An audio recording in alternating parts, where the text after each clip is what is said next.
सभी देवी भक्तों को नव वर्ष चैत्र शुक्ल प्रतिपदा का हार्दिक शुभकामनाएं और अभिनंदन।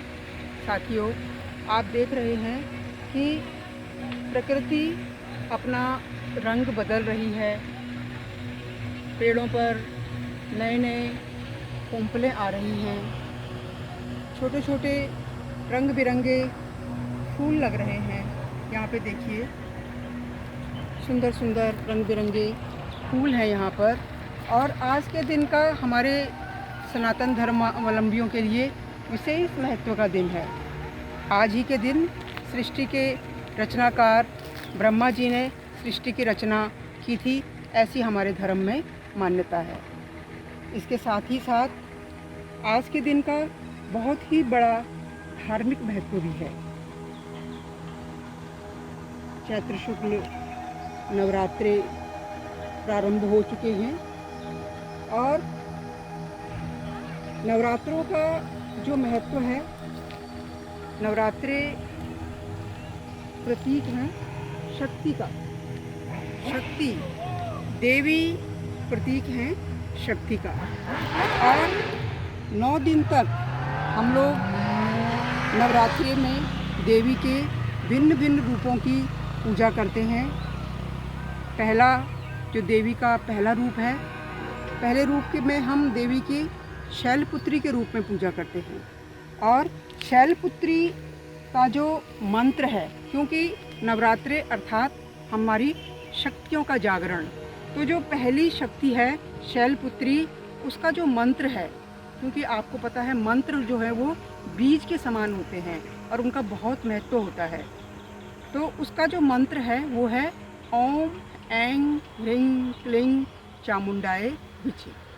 आज के दिन साधक जो देवी की उपासना करते हैं और अपने शरीर में शक्ति का सृजन करते हैं, क्योंकि जब मौसम बदलता है, होली के पश्चात जब ठंड कम होती जाती है और धीरे धीरे गर्मी आती है, तो शरीर में नए रक्त का संचरण होता है।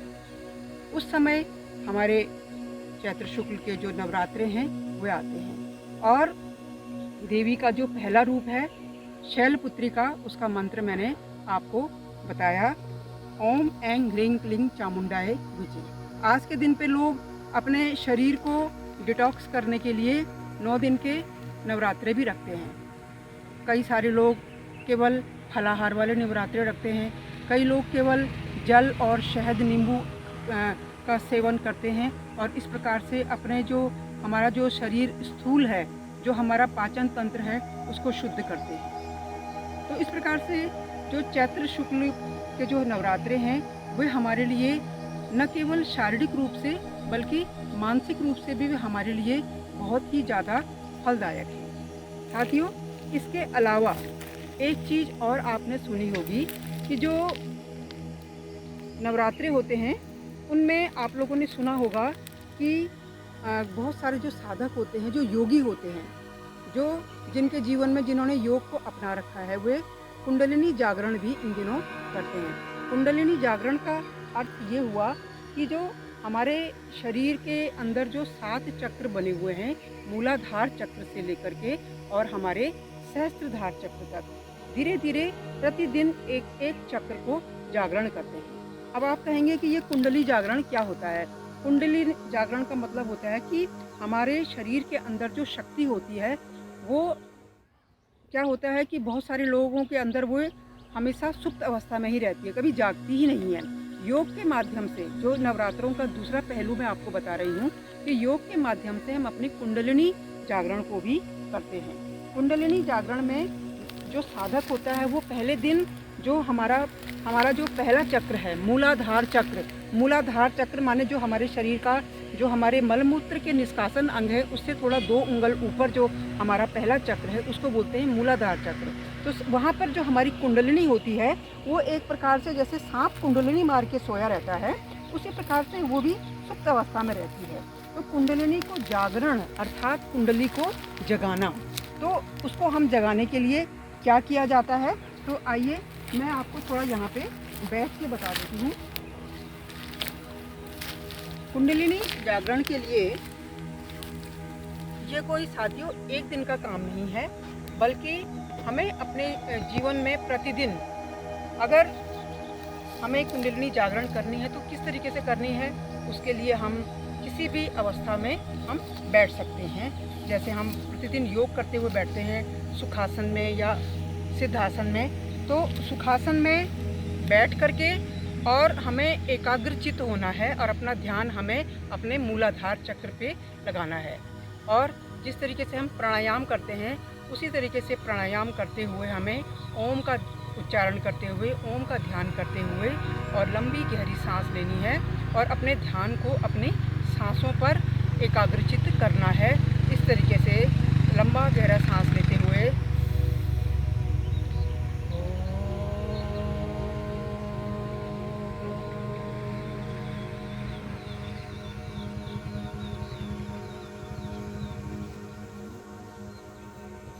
साथियों इस तरीके से हम सांसों पर ध्यान रखते हुए गहरा लंबा सांस लेते हुए और अपने कुंडलिनी जागरण का जो प्रथम हमारा जो चक्र है मूलाधार चक्र, उसको सर्वप्रथम जागृत करेंगे।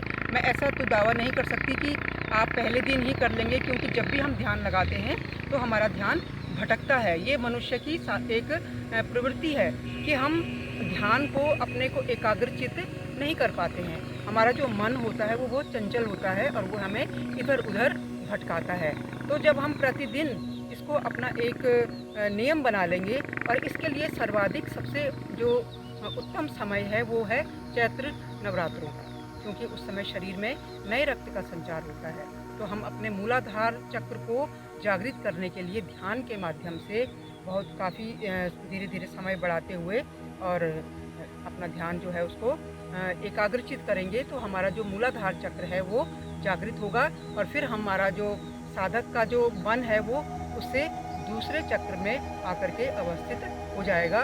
उसके बारे में मैं आपको अपने दूसरे वीडियो में कल बताऊंगी। और इसी के साथ मैं आपसे आज के इस वीडियो में केवल मैंने आपको मूलाधार चक्र को जागृत करने के बारे में बताया, और मैं आपसे विदा लेती हूँ और आप सभी को मेरा प्रणाम। जय माता दी।